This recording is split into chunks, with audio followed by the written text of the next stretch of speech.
Bismillahirrahmanirrahim. Assalamualaikum warahmatullahi wabarakatuh. Berjumpa kembali dengan saya Saif Muhammad Isa dari Gozi Stories Official. Kita akan kembali melanjutkan serial peperangan Rasulullah Muhammad SAW berdasarkan kitab Al-Maghazi karya Imam Al-Waqidi. Pada episode yang lalu, kawan-kawan sekalian, sudah sama-sama kita ungkap bagaimana sepak terjang Nabi Muhammad Shallallahu Alaihi Wasallam dan pasukan kaum muslimin di dalam perang Bani Mustalik, yang mana pada peperangan ini Allah Subhanahu wa Ta'ala menurunkan pertolongannya dan memberikan kemenangan kepada kaum muslimin. Pada kesempatan ini pula Nabi Muhammad Shallallahu Alaihi Wasallam menikahi anak perempuan dari kepala suku Bani Mustalik tersebut yang bernama Juwairiyah binti Al-Haris. Pernikahan beliau dengan istrinya yaitu Juwairiyah binti Al-Haris tersebut membawa barokah dan kebaikan yang sangat banyak bagi Islam dan kaum muslimin. Tetapi pasca perang Bani Mustalik ini dan dalam perjalanan pulang menuju ke kota Madinah, badai fitnah akan berembus dengan sangat kencang dan mengguncangkan keluarga Rasulullah SAW sekaligus kaum muslimin. Seperti apa kisahnya? Mari kita ungkap sama-sama. Kawan-kawan sekalian, setelah perang Bani Mustalik, Nabi Muhammad SAW menyelesaikan berbagai urusan di sekitar pemukiman Bani Mustalik tersebut, ya tepatnya di mata air Muraisi. Setelahnya, Nabi Muhammad SAW memimpin pasukan kaum muslimin untuk pulang kembali ke kota Madinah.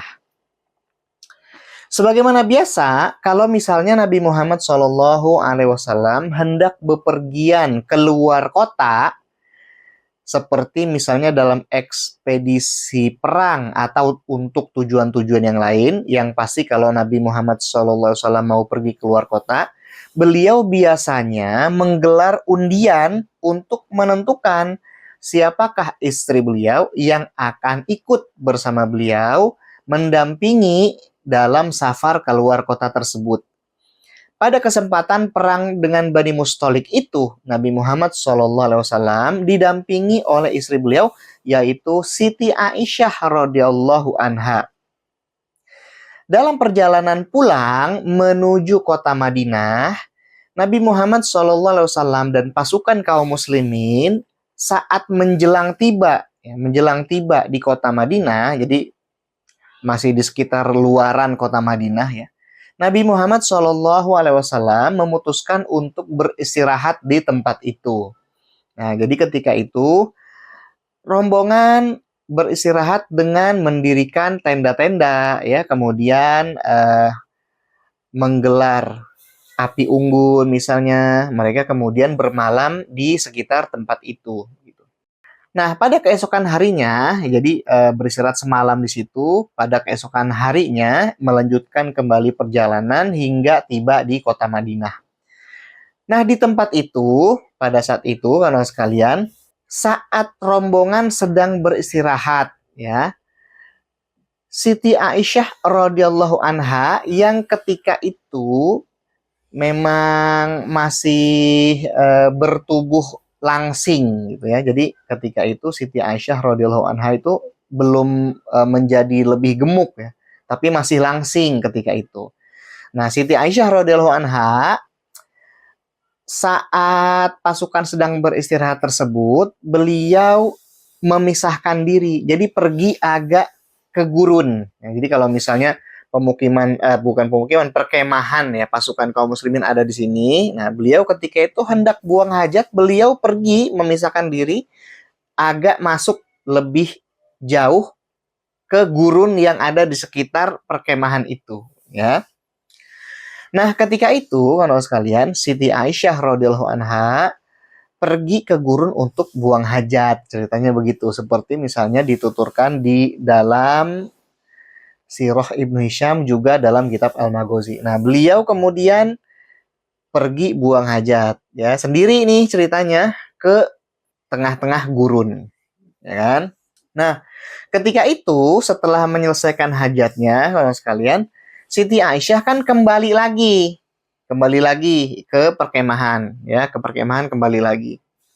Nah, ketika itu beliau masuk ke dalam semacam tandu, ya semacam tandu atau sekedup istilahnya, ya sekedup itu jadi adalah semacam tandu sedemikian rupa yang tandu ini tertutup gitu, tertutup ya dengan kulit atau dengan kain-kain yang itu sedemikian rupa melindungi biasanya kaum wanita yang ada di dalamnya. Nanti si tandu ini bisa diangkat dengan dipanggul begitu atau bisa diikatkan ya ke atas hewan tunggangan seperti unta misalnya. Nah, jadi ada sekedupnya, ada tandunya yang nanti tandu ini bisa diangkat lalu diikatkan di atas punggung unta atau bisa juga ditaruh di atas tanah begitu. Nah, biasanya seperti itu ketika pasukan lagi istirahat, ini sekedupnya dicopotin gitu kira-kira ya. Nah, kemudian setelah Siti Aisyah radhiyallahu anha selesai buang hajat begitu, beliau kembali lagi kepada rombongan, kepada perkemahan. Siti Aisyah kemudian masuklah ke dalam sekedup itu, ke dalam tandu itu. Nah, orang-orang yang menjadi pengawal beliau begitu, yang menjadi petugas untuk mengangkat dan mengikatkan si tandu itu ke atas punggung unta itu memperhatikan bahwa beliau tuh udah masuk gitu ya, udah masuk. Nah, tetapi ternyata, nah sebelum kita lanjut nih kawan sekalian, jadi ada beberapa hukum syariat ya terkait dengan istri-istri Nabi Muhammad SAW. Nah, jadi memang istri-istri Nabi Muhammad SAW itu khusus diberlakukan ya syariat dari Allah Subhanahu Wa Taala bahwa mereka itu wajib mengenakan cadar, ya wajib mengenakan nikob cadar. Ini wajib hukumnya bagi istri-istri Nabi Muhammad SAW. Kan kalau misalnya bagi wanita muslimah kebanyakan ya, selain istri Nabi Muhammad SAW, nah, tidak diwajibkan untuk memakai cadar. Ya. Nah, sementara bagi istri Nabi Muhammad SAW itu wajib. Ya, wajib mengenakan cadar. Nah, masuklah Siti Aisyah radhiyallahu anha ke dalam tandunya, ke dalam sekedupnya. Udah, orang-orang melihat dan orang-orang mengetahuinya itu bahwa beliau udah masuk ke situ, ke dalam tandu. Namanya kan tandu ya, gimana ya, tertutup gitu kan. Ada tirainya gitu dari kainnya, sehingga nanti istri Nabi Muhammad SAW terlindung dari berbagai hal, dari pandangan mata misalnya, terlindung dari debu, angin dan sebagainya. Makanya sekedupnya itu tertutup tuh. Nah, tetapi ketika Siti Aisyah radhiyallahu anha sudah masuk ke dalam sekedup itu, beliau baru menyadari ada kalungnya. Nah, ini ada kalungnya yang kok ini kalung saya kemana? Kalungnya ketinggalan gitu, coplok kali ya kalungnya. Kalungnya copot gitu kan sekalian ya. Nah, jadi Siti Aisyah radhiyallahu anha di dalam sekedupnya itu dia baru menyadari kok kalung nggak ada ya. Mana nih kalung nih gitu. Nah, kemudian beliau ketika menyadari kalungnya nggak ada, beliau mengingat gimana nih kalung? Kan kalungnya itu dalam riwayat Ibnu Hisham dituturkan dari zofir, ya zofir, batu aki zofir gitu-gitu. Nah, itu semacam kalung yang kelihatannya cukup precious gitu kan. Makanya kemudian beliau menyadari nih kalung ada di mana. Kok tadi pakai sekarang enggak gitu kan. Beliau mengingat-ingat. Oh, mungkin di tempat tadi buang hajat gitu. Apakah coplok kali? Tidak ada salahnya dicek ke situ. Nah, kemudian orang sekalian, ketika Siti Aisyah radhiyallahu anha menyadari bahwa itu kalung kayaknya ada di tempatnya dibuang hajat deh. Ah, ya udah mau diambil lagi. Diambil keluarlah Siti Aisyah radhiyallahu anha dari tandunya, dari sekedupnya itu, datang lagi beliau ya. Datang lagi beliau ke tempat tadi buang hajat itu. Ya kan? Nah, ketika tadi tempat buang hajat ada benar kalungnya ada di situ. Nah, berarti mungkin tadi itu jatuh gitu atau coplok bagaimana gitu kan. Nah, setelah coplok tadi kan beliau kemudian diambil kalung itu, beliau berjalan kembali ke perkemahan kaum muslimin itu tadi.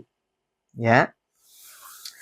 Ketika beliau tiba di perkemahan kaum muslimin, rupanya lohnya apa ya? Rupanya udah nggak ada orang, udah sunyi senyap. Yang ada hanya sisa-sisa ya, bahwa tadinya di tempat itu pernah ada perkemahan gitu, semacam jejak-jejak ya, tadinya pernah ada orang-orang di situ. Kemudian ada sisa-sisa api unggun mungkin begitu ya. Kemudian ada mungkin sisa-sisa barang-barang yang mungkin tertinggal dan sebagainya. Nah, tapi yang pasti ketika Siti Aisyah radhiyallahu anha datang kembali ke perkemahan itu, udah nggak ada orang. Lah, ini kemana ini? Tengok sana, tengok sini, kok nggak ada orang gitu kan? Wah, ditinggal apa gimana nih tadi saya pas lagi ngambil kalung gitu. Beliau kemudian tentu saja berpikir, oh mungkin orang-orang yang menjadi pengawal sekedup itu mengira ya bahwa beliau udah masuk ke dalam gitu. Beliau udah masuk ke dalam sehingga beliau kemudian si sekedup itu, si tandu itu diangkat aja ya. Karena ketika itu beliau memang masih langsing begitu. Siti Aisyah radhiyallahu anha dengan mudah gitu diangkat di dalam tandu itu. Jadi tandu itu dengan mudah diangkat untuk dipasangkan dan diikatkan sedemikian rupa di hewan tunggangannya, di untanya. Jadi si pengawal-pengawal ini nggak ngerasa kehilangan sebab seolah-olah ingetnya tadi itu udah masuk begitu. Dan ketika diangkat enteng-enteng aja karena memang ketika itu Siti Aisyah masih langsing tubuhnya gitu ya, masih cukup langsing sehingga nggak begitu berat, sehingga orang-orang nggak menyangka bahwa sebenarnya ketika itu Siti Aisyah nggak ada di dalam sekedupnya lagi ngambil kalung begitu. Nah, Siti Aisyah kemudian ya udah saya tungguin aja deh di sini, kali aja nanti ya kan ketika orang-orang sudah menyadari atau pengawal gitu kan menyadari bahwa oh ternyata nggak ada nih di dalam sekedup nih, nggak ada orang gitu kan. Mungkin mereka akan kembali lagi gitu, akan kembali lagi ke tempat yang tadi perkemahan itu. Nah, makanya kemudian Siti Aisyah radhiyallahu anha menunggu di situ, ya kan, nunggu, duduk, duduk punya duduk sampai ketiduran di situ ya kan. Ketiduran di situ begitu. Nah, kemudian datanglah seorang prajurit muslim yang kelihatannya prajurit muslim ini memang bertugas sebagai swiper ya, sebagai swiper. Jadi ingat yang Dora the Explorer ya kan. Swiper jangan mencuri, swiper. Canda. Nah, kelihatannya seorang prajurit muslim ini, kawan sekalian, dia ini bertugas sebagai swiper, semacam orang yang mengikuti pasukan di paling belakang untuk menjaga mungkin saja ada barang yang ketinggal ya. Pasukan semacam prajurit yang tugasnya menyapu gitu, prajurit penyapu. Sebab nanti kalau misalnya mungkin ada barang yang ketinggal sama dia bisa keambil karena dia paling belakang ya. Atau mungkin ada orang yang ketinggalan, ada anggota rombongan yang ketinggalan atau kelelahan, sama dia bisa dibantu. Tugas dia memang paling belakang, begitu. Nah, prajurit muslim ini namanya Sofwan bin Al-Mu'attal. Nah, Sofwan bin Al-Mu'attal ini naik onta, dia kan, dia ngikutin terus barisan prajurit kaum muslimin tadi. Ngikutin terus di belakang. Nah, ketika Sofwan bin Al-Mu'attal tiba di situ, dia ngelihat loh, kok ada perempuan nih yang tidur di sini gitu kan. Nah, perempuan. Nah, ketika didatangi Sofwan, terbangunlah Siti Aisyah radhiyallahu anha. Pakai cadar pastikan, nggak kelihatan gitu. Wajahnya nggak kelihatan. Tetapi Sofwan bin Al-Mu'attal ini pernah melihat wajahnya Siti Aisyah radhiyallahu anha sebelum diturunkannya kewajiban istri-istri Nabi wajib mengenakan cadar. Nah, sehingga ketika Sofwan bin Al-Mu'attal ini melihat segini kan, melihat segini nih, ya masa ketutup semua matanya nggak kelihatan dong gitu. Itu pasti ada sisanya nih segini nih pakai cadar juga ya kan. Nah, ada sisa segini nih. Sofwan bin Al-Mu'attal mengenali, oh ini kan istrinya Nabi Muhammad SAW, ini Siti Aisyah, gitu kan.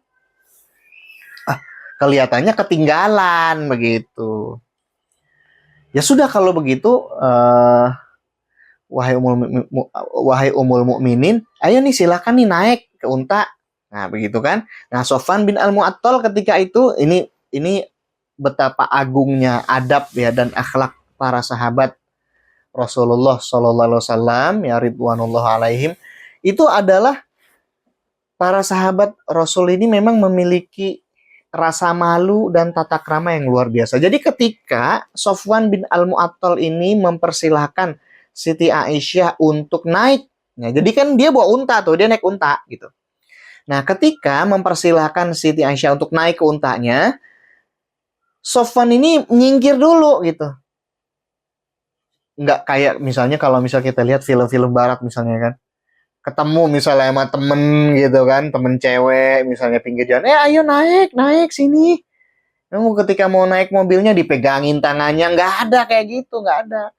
Adab dan tata krama akhlak para sahabat Rasulullah SAW itu sungguh-sungguh ngejaga banget gitu, mulia banget gitu kan. Nah ketika mempersilahkan Siti Aisyah untuk naik ke untanya, Sofwan bin Al-Mu'attal ini menjauh dulu sedikit, dia menjauh dari untanya. Nah, untuk memberikan kesempatan agar Siti Aisyah radhiyallahu anha naik ke untanya itu. Gitu. Nah, setelah naik, mendekat lagi Sofwan, diambillah tali kekang untanya itu, dia tarik untanya itu, ya, di depan. Jadi Sofwan bin Al-Mu'attal ini jalan di depan. Ini tali kekang untanya di belakang dia, sama Siti Aisyah naik unta itu, ditarik sama dia. Dia jalan di depan. Berarti si Sofwan ini posisinya ada di depan untanya, dan di depan Siti Aisyah radhiyallahu anha. Nah, mungkin saja masih bisa kesusul. Ya, Rasulullah SAW dan rombongan kaum muslimin mungkin aja masih bisa kesusul. Makanya rada lari tuh Sofwan, jalannya rada cepet. Untuk membawa, mudah-mudahan saja rombongan masih bisa kesusul sebelum rombongan tiba di kota Madinah, gitu kan. Nah, maka kemudian berjalanlah Sofwan, terus jalan membawa Siti Aisyah radhiyallahu anha di atas punggung untanya, gitu kan. Jalan terus, kok nggak kesusul-susul ini ya, pasukan kaum muslimin. Wah, ternyata udah bablas bener ya kan. Ternyata sampai masuk kota Madinah, pasukan kaum muslimin tetap nggak kesusul karena mereka udah sampai duluan di kota Madinah. Begitu. Masuklah Sofwan dengan menuntun unta ini, yang mana di atas unta ini ada Siti Aisyah radhiyallahu anha. Masuklah ke dalam kota Madinah. Gitu. Diliatin orang-orang, ya kan? Diliatin orang-orang dah. Sementara ya keduanya, baik Sofwan bin Al-Mu'attal maupun Siti Aisyah radhiyallahu anha, nggak ada pikiran atau nggak ada firasat apa-apa, kan diliatin sama orang-orang tuh. Tapi mereka jalan aja gitu, jalan. Sofwan melangkah terus di depan, dia dianterin terus sampai ke rumah gitu kan. Kemudian turun Siti Aisyah, udah pada pulang gitu. Lah rupanya kalau sekalian, kasak-kusuk terjadi sebab salah satu orang yang menyaksikan itu, ya kan? Salah satu orang yang melihat bahwa Sofwan bin Al-Mu'attal itu membawa unta, yang di unta itu ada Siti Aisyah radhiyallahu anha, itu adalah Abdullah bin Ubay bin Salul, gembong munafik kota Madinah. Akhirnya dia ini yang kemudian menyebarkan gosip-gosip yang digosok makin sip. Gosip-gosip tidak berdasar, gosip-gosip fitnah yang kemudian dia sebarkan ke seantero Madinah, yang memfitnah bahwa Siti Aisyah itu selingkuh sama Sofwan bin Al-Mu'attal. Lah itu ngapain? Gitu kan. Datang masuk kota Madinah berdua doang gitu. Yang satu nuntun unta, yang satu di atas punggung unta. Wah, udah gosip kemana-mana tuh. Selingkuh pasti ini. Ngomong begini, tersebar seantero kota Madinah. Ada orang-orang, ada kubu yang meyakini ya bahwa Siti Aisyah itu selingkuh sama Sofwan bin Al-Mu'attal. Ya kan? Wah, selingkuh. Ini kalangan munafik nih, mesti yang meyakini betul bahwa itu selingkuh tuh. Wah, ini istrinya Nabi selingkuh sama orang lain. Nah, gitu-gitu. Orang fasik begitu dia. Nyipasin gitu kan. Nah, tapi ternyata kawan sekalian ya, ada juga ya kalangan kaum muslimin yang juga kelihatannya kebawa-bawa, ikut-ikutan untuk juga membicarakan fitnah-fitnah itu, untuk juga menghembuskan fitnah-fitnah tidak berdasar itu. Itu kawan sekalian. Inilah yang agak membuat kita miris dan terenyuh gitu ya. Nah, tentu saja hal ini menyakitkan hati Rasulullah Shallallahu Alaihi Wasallam bahwa seantero kota Madinah itu membicarakan istri beliau yang selingkuh sama Sofwan bin Al-Mu'attal. Nauzubillah min zalik. Ya, padahal Siti Aisyah radhiyallahu anha adalah wanita baik-baik begitu. Nah, gosip Rasulullah itu sangat sedih. Istri beliau dibicarakan, digunjingkan seperti itu. Nah, sementara ya Siti Aisyah radhiyallahu anha sendiri setelah dia pulang dia nggak tahu sama sekali, ya. Jadi beliau Siti Aisyah radhiyallahu anha nggak tahu sama sekali bahwa beliau tuh sedang dipergunjingkan dan sedang dituduh selingkuh itu. Tidak tahu sama sekali. Kenapa? Sebab begitu tiba di kota Madinah, begitu tiba di rumah, beliau langsung bed rest gitu, langsung sakit. Dan langsung sakit hanya tergolek saja di atas tempat tidurnya. Karena sakit, badannya lemah, demam, ya. Nah, sakit terus tuh sakit. Menggigil, meriang.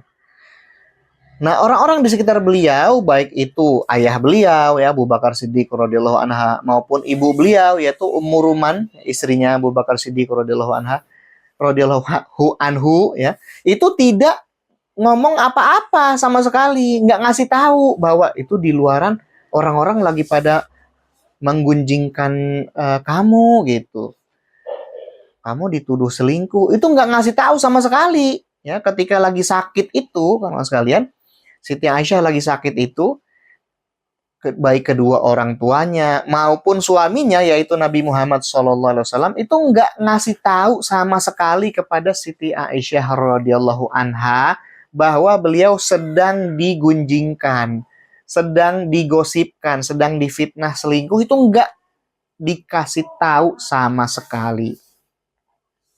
Ya, nggak dikasih tahu tuh.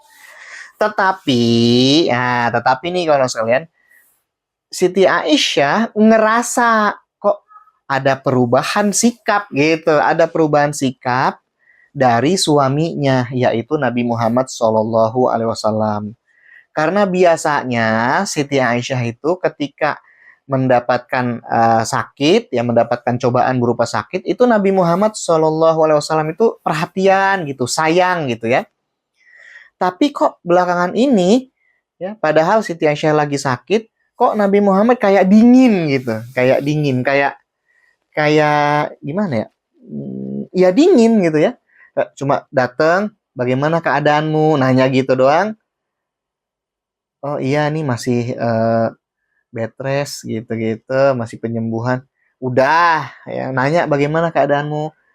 Udah, pergi lagi gitu. Padahal kan biasanya ya, biasanya itu menyayangi begitu kan, biasanya mungkin membelai begitu. Biasanya memperhatikan secara lebih intens. Ini enggak, nanya doang bagaimana keadaanmu. Dijawab, udah pergi lagi. Kayak dingin, kan kerasa itu. Suami istri pasti kerasa ya. Perbedaan sikap maupun perbedaan tindak tanduk dari pasangannya itu biasanya akan kerasa. Nah, hal ini kerasa kawan-kawan sekalian pada diri Siti Aisyah radhiyallahu anha. Kok suaminya itu kerasa berubah sikapnya? Ini kenapa gitu?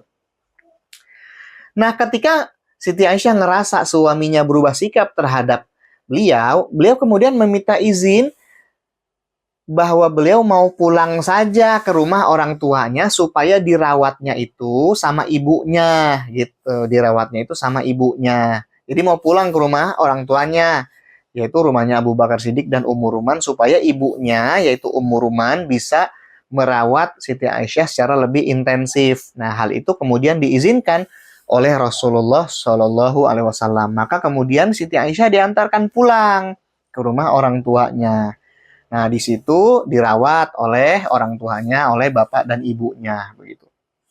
Nah, sampai saat itu dia nggak tahu sama sekali bahwa Siti Aisyah ini lagi digosipkan selingkuh sama Sofwan bin Al-Mu'attal.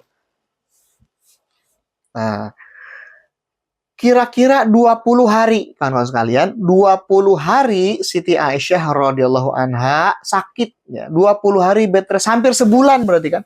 Hampir sebulan bed rest ya. Dan setelah sembuh setelah sembuh ini baru tahu Siti Aisyah bahwa beliau sedang digosipkan. Di momen apa taunya? Jadi setelah beliau sembuh ya, beberapa saat setelah sembuh gitu, Siti Aisyah radhiyallahu anha kan, ini sekedar informasi. Jadi ada semacam tradisi mungkin gitu ya, kaum Quraisy pada saat itu mereka kalau misalnya bikin toilet gitu, itu enggak menyatu sama rumahnya gitu. Nah, mereka seperti misal dituturkan dalam Sirah Ibnu Hisham ya. Itu enggak menyukai, kaum Quraisy enggak menyukai toilet itu ada di dekat rumah gitu. Makanya kalau misalnya mau buang hajat gitu ya, ada keperluan begitu, biasanya kaum wanita itu malam-malam gitu. Itu suka sama-sama gitu ya, bareng-bareng gitu kan. Nah, itu ke wilayah agak jauh dari rumah, sekitar kayak ke gurun gitu ya. Nah, untuk buang hajat begitu. Nah, pada suatu kali setelah sakit itu gitu kan, Siti Aisyah radhiyallahu anha ya, malam itu pergi sama seorang kerabatnya yang namanya Ummu Mistah. Ummu Mistah ini adalah bibinya Abu Bakar Siddiq radhiyallahu an dari jalur ibu gitu. Berarti Ummu Mistah ini nenek mungkin ya, neneknya Siti Aisyah. Nenek sih. Neneknya begitu kan, walaupun itu bibi dari bapaknya, berarti neneknya Siti Aisyah. Ya, bisa dibilang neneknya ya. Nah, Ummu Mistah ini ya, kemudian dia kesandung. Ketika kesandung itu kelontar kata-kata, aduh celakalah Mistah, katanya begitu. Mistah itu anaknya dia, Mistah, namanya Ummu Mistah ya. Anaknya namanya Mistah gitu. Nah, ketika kesandung celakalah Mistah, kata dia. Nah, ketika tiba-tiba yang keluar dari Ummu Mistah ini adalah memaki, dalam tanda kutip seolah-olah memaki Mistah, yang itu adalah putranya sendiri begitu. Kemudian Siti Aisyah berkomentar, jangan bilang begitu, kan Mistah itu dia itu adalah seorang mujahid yang luar biasa, katanya. Mistah itu kan ikut perang Badar, dia orang hebat itu, gitu kira-kira ya. Jadi ada pembelaan ya dari Siti Aisyah radhiyallahu anha terhadap Mistah ini. Karena Mistah ini ikut perang Badar, berjihad bersama Rasul begitu. Kok tahu-tahu ibunya dalam tanda kutip ngatain anaknya sendiri gitu. Celakalah Mistah pas kesandung gitu. Nah, ketika itulah kawan-kawan sekalian, Ummu Mistah menjawab, emang kamu nggak tahu apa yang dikatakan Mistah tentang kamu, katanya gitu. Loh, emang apa? Iya, Mistah mengatakan bahwa kamu selingkuh begitu sama Sofwan bin Al-Mu'attal. Mistah mengatakan hal itu. Begitu juga orang-orang di Seantero Madinah ya, mempergunjingkan hal itu tentang kamu. Begitu kata Ummu Mistah ini, begitu kawan-kawan sekalian ya. Baru pada momen itulah kawan-kawan sekalian, Siti Aisyah radhiyallahu anha baru tahu bahwa seantero kota Madinah itu menggosipkan beliau, memperguncingkan beliau bahwa beliau berselingkuh dengan Sofwan bin Al-Mu'attal. Nah, itu betul-betul beliau kaget, betul-betul terguncang. Beliau yang tadinya sama Ummu Mistah kan keluar rumah ya ke gurun mau buang hajat sampai nggak jadi, sampai nggak jadi, pulang lagi nangis begitu kan, sedih, udah nggak mau keluar kamar begitu gitu. Nah, ketika mengetahui itu fitnahan keji terhadap beliau itu benar-benar menyakitkan hati beliau gitu. Ya, gimana nggak menyakitkan hati? Siapa yang suka gitu digunjingkan berselingkuh gitu kan? Nah, yang cukup membuat prihatin dan agak lebih parahnya lagi itu adalah ada juga kalangan kaum muslimin yang termakan ya, termakan dengan isu dan gosip-gosip tadi sehingga ikut membicarakan dan ikut menyebarkan desas-desus tentang hal itu. Ya, padahal kalau sekalian itu adalah sesuatu yang gimana ya? Sesuatu yang ya Siti Aisyah radhiyallahu anha adalah wanita baik-baik begitu. Nah, sedih tuh, sedih kalau sekalian, sedih banget. Apalagi Rasulullah SAW ya, sebagai seorang nabi dan rasul tentu betul-betul merasa terganggu ya, dengan perkembangan seperti itu gitu. Keluarga beliau, istri beliau difitnah, digunjingkan telah berselingkuh. Nah, jadi was-was sana sini, was-was sana sini, begitu kan sekalian ya. Nah, makanya Siti Aisyah radhiyallahu anha seperti dituturkan misalnya oleh Ibnu Hisham dalam Sirah Ibnu Hisham, itu beliau kemudian menangis bersedih kepada bapak ibunya ya. Kenapa kok ayah sama ibu nggak bilang sama saya tentang gosip begini? Kok nggak pernah bilang gitu? Beliau menyesali ya, bahwa Abu Bakar Siddiq sebagai ayahnya dan Ummu Ruman sebagai ibunya nggak pernah bilang, nggak pernah kasih tahu sedikit pun bahwa Siti Aisyah ini sedang digunjingkan ya. Nah itulah ya Abu Bakar Siddiq kemudian menjawab ya nggak sanggup lah mau bilangin yang begitu gitu, mana lagi sakit gitu kan.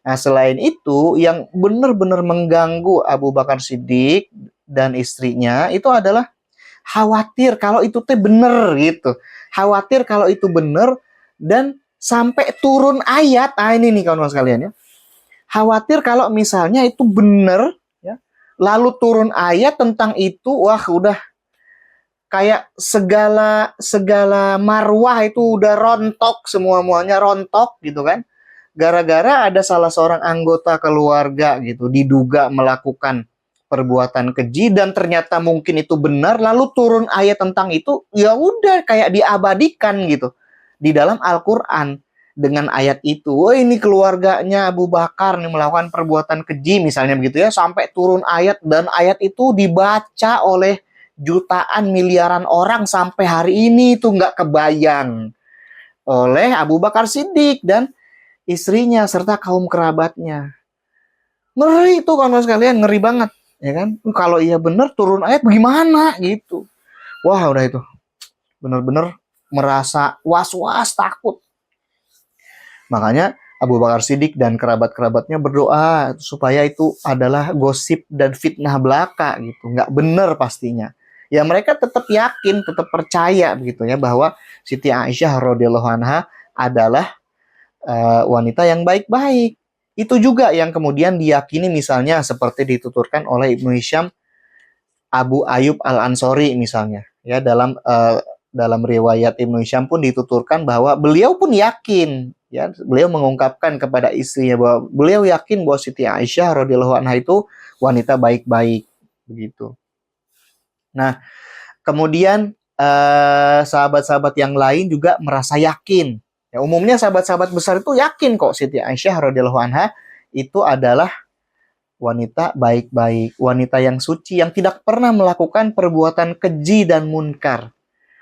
Lah, tetapi kan banyak orang di Madinah itu yang juga fasik, kafir, ada juga gitu ya. Yang ini yang mengembuskan berbagai fitnah dan tuduhan-tuduhan tadi. Gitu.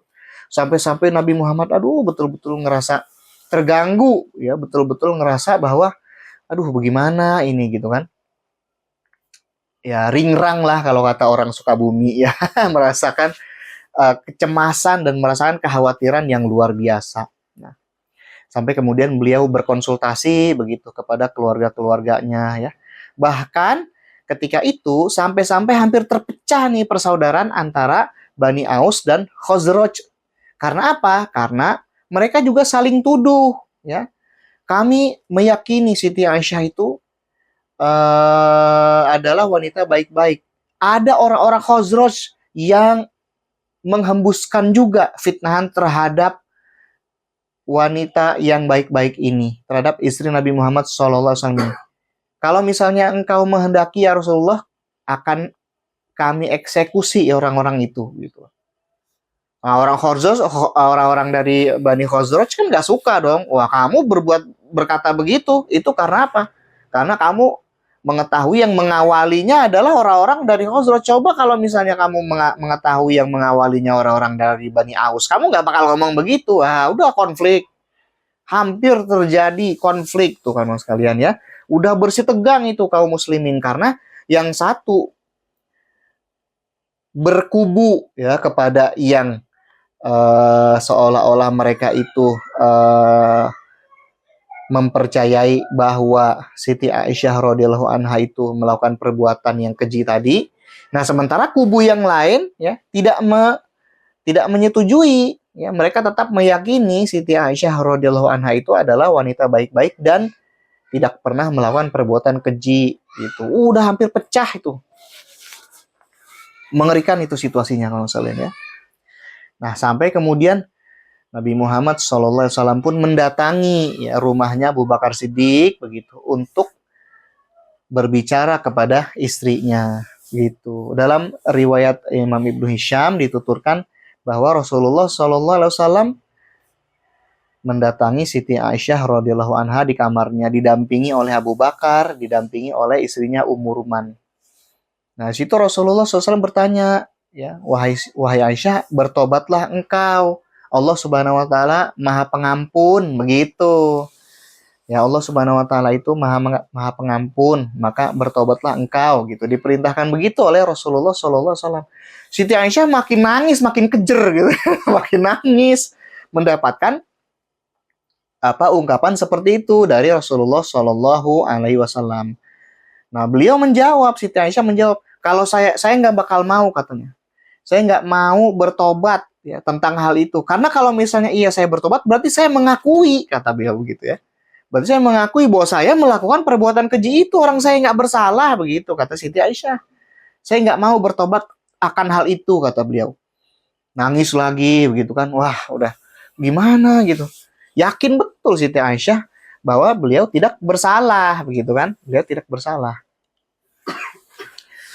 Nah, sampai kemudian ketika lagi berbicara seperti itu, tiba-tiba terlihatlah tanda-tanda bahwa sebuah ayat, sebuah wahyu turun kepada Nabi Muhammad SAW. Sebab ketika duduk ya di kamar itu, Nabi Muhammad SAW terlihat merasa berat gitu, keringat bercucuran. Ya, bahkan beliau sampai berbaring saking merasa berat, merasa kepayahan.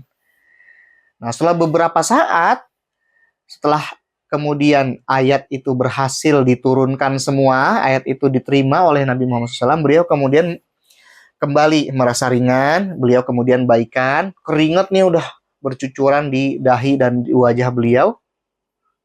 Beliau kemudian tersenyum. Beliau menyatakan bahwa Allah Subhanahu wa taala telah menurunkan satu ayat yang menyatakan bahwa Siti Aisyah radhiyallahu anha adalah wanita baik-baik yang tidak pernah melakukan perbuatan keji dan tidak pernah melakukan perbuatan mungkar. Tetapi semua itu hanyalah kebohongan dari orang-orang fasik, orang-orang kafir, dan orang-orang yang memiliki penyakit dalam hatinya.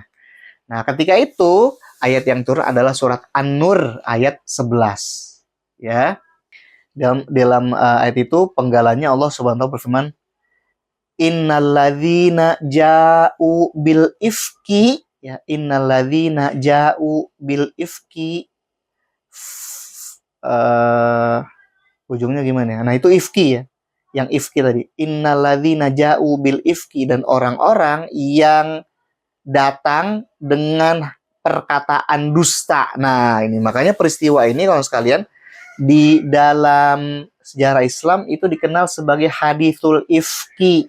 Ya, perkataan dusta, perkataan bohong. Nah, jadi dalam ayat surat An-Nur itu Allah Subhanahu wa taala pun di dalam Al-Qur'an menuturkan bahwa orang-orang yang mengatakan perkataan bohong tadi itu juga ada dari kalangan kaum muslimin itu sendiri karena mereka kemakan ya sama fitnah dan berbagai kebohongan yang dihembuskan oleh orang fasik dan orang munafik serta orang-orang kafir itu. Nah, ini ngerinya nih fitnah ini di situ ya. Nah, tetapi dengan turunnya ayat ini, yang mana ayat ini kemudian dibacakan oleh Rasulullah SAW, ya, di atas mimbar dibacakan kepada seluruh kaum muslimin begitu.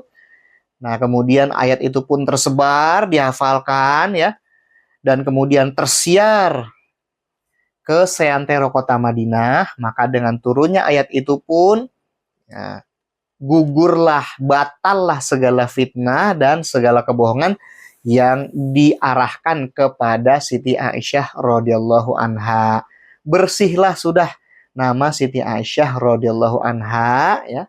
Sebab di ayat itu dinyatakan bahwa semuanya dusta itu. Semuanya bohong, segala tuduhan bahwa Siti Aisyah radhiyallahu anha itu melakukan perbuatan keji berupa selingkuh, ya berupa zina, itu adalah perkataan bohong belaka. Gitu. Nah, siapa saja yang kemudian terlibat, teman-teman sekalian, siapa saja yang kemudian terlibat, ya, yang menyebarkan perkataan itu, yang menghembus-hembuskannya perkataan itu, kemudian mendapatkan sanksi, ya berupa sanksi kazaf, nah, sanksi dicambuk karena menuduh wanita baik-baik melakukan zina, ya. Nah, inilah kalau sekalian betapa bahayanya gosip dan betapa bahayanya hembusan-hembusan isu-isu yang tidak berdasar. Ini semua fitnah seperti ini juga mendera ya, mendera Rasulullah SAW dan keluarganya. Di sanalah memang kita mesti bijak dan mesti hati-hati menghadapi fitnah-fitnah seperti ini kalau misalnya menimpa kepada diri kita, ya. Jangan terlalu cepat dan gegabah mengambil sikap cuman gara-gara fitnah seperti itu, tetapi hadapilah semuanya dengan tenang. Pasti dia merisaukan dan menggelisahkan kita pasti ya. Sebagaimana itu juga dirasakan oleh Nabi Muhammad SAW.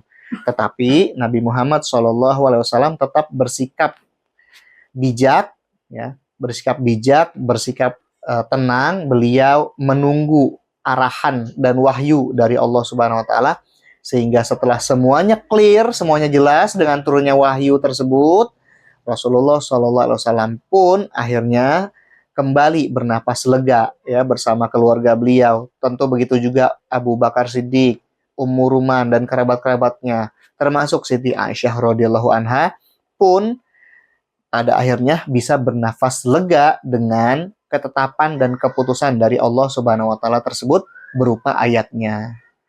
Nah, kawan sekalian, demikian yang bisa saya tuturkan pada episode kali ini. Yang benar datangnya dari Allah Subhanahu wa taala, yang salah dari saya pribadi, dan mudah-mudahan Allah Subhanahu wa taala mengampuni kita semua. Bila taufik wal hidayah, wassalamualaikum warahmatullahi wabarakatuh.